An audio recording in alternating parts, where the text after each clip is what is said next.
everyone, this is Harmony RN from tRNsform Nursing, and today I'm going to go over the top 10 meds that every new nurse and or nursing student should know. Alright guys, so I have a little post-it note here and I've written out basically the top 10 medications that a new nurse should know.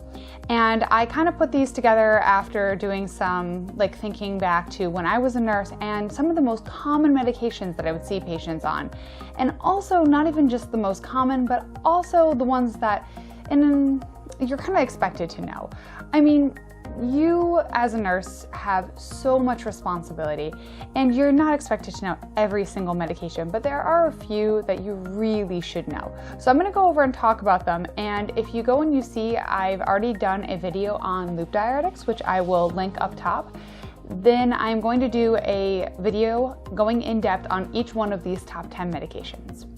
So the first one is opioid medication. So this would be kind of like any of the narcotic medications. So your Percocet pills, your fentanyl patches, your Dilaudid IV, and I will go into another video in more detail about that. But your opioids are very important, especially if you're going to be on like a med-surg type floor.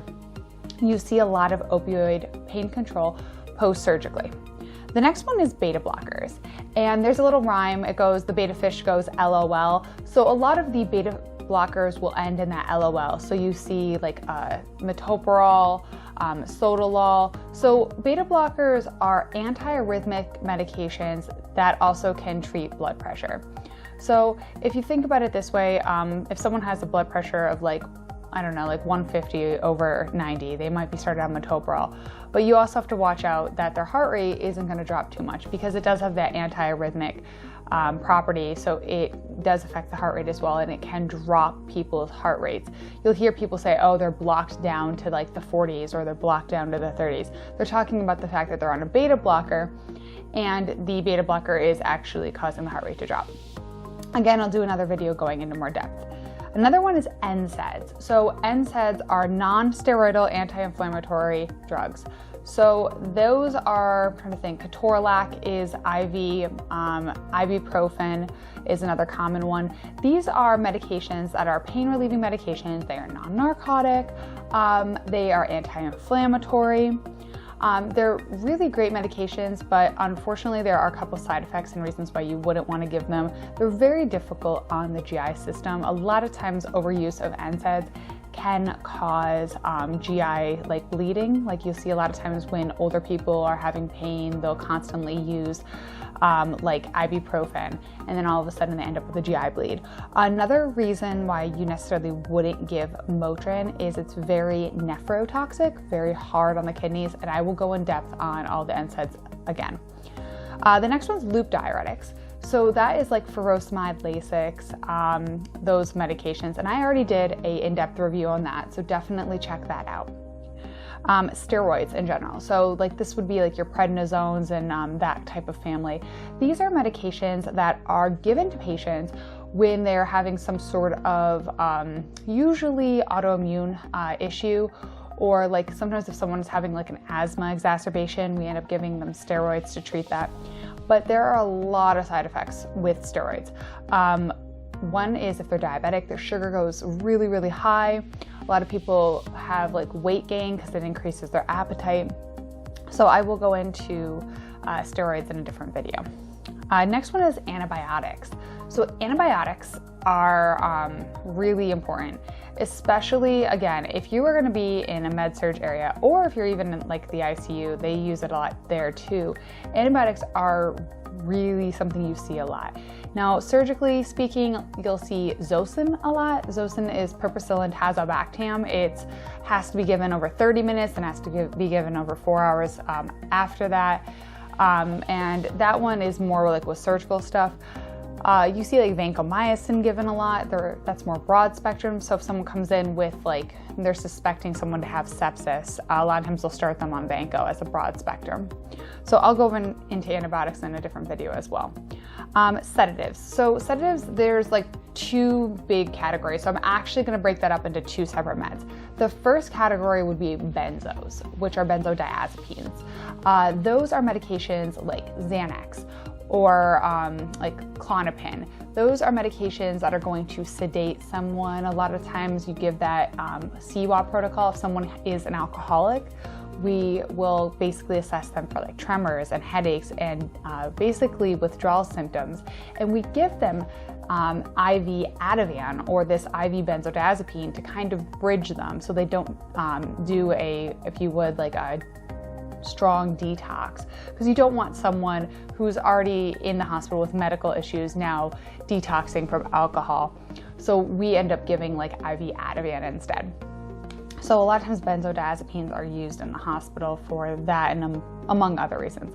Another sedative is Haldol. Now Haldol I am putting in a completely different category because Haldol is a lot of times is given for people.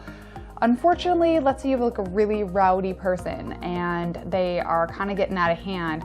A lot of times what we end up having to do is we have to give them Haldol. Haldol is like an antipsychotic medication, but it also works as a sedative.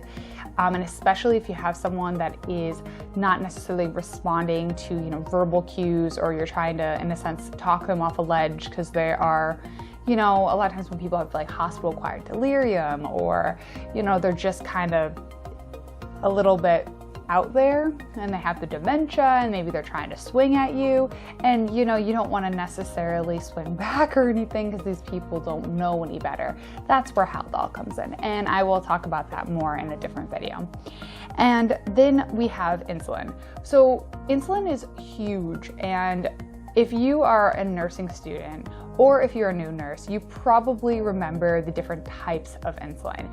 And as a nurse, it's super important to know your onset, your, the duration, all of the things that go along with the insulin. Because, you'll have different insulins. You have like Lantus, which is a longer acting insulin. Then you'll have rapid acting insulins like Humalog. And then there's short acting insulins. And then there's NPH insulins. There's so many different families, and I definitely am going to do a video going into insulin in detail. But that being said, insulin is something you definitely want to scrub up on. And then last but not least is heparin. So heparin is something we give for DVT prophylaxis, which is a fancy way of saying blood clot prevention. So a lot of times in the hospital, people are not as active per se as they would be if they were home. So to prevent them from getting blood clots, we give them heparin a lot of times. Not everybody, but it is a common medication. There are side effects with heparin. One of the side effects obviously is bleeding because it is a blood thinner. So that is a medication though that I would definitely look up. There's also a sister medication, if you will, and that's called like Lovenox. It's low molecular weight heparin, basically. It's in the same family. They're both given subcutaneously into the abdomen, but they are given in different places. And again, I will do another video about like heparin / Lovenox. So in summary, the 10 medications I would definitely know: opioids, beta blockers, NSAIDs, loop diuretics, steroids, antibiotics, sedatives, but I'm putting that into benzodiazepines and Haldol into two different categories, insulin and heparin. So there you guys have it. 10 meds that you should know as a new nurse or as a nursing student.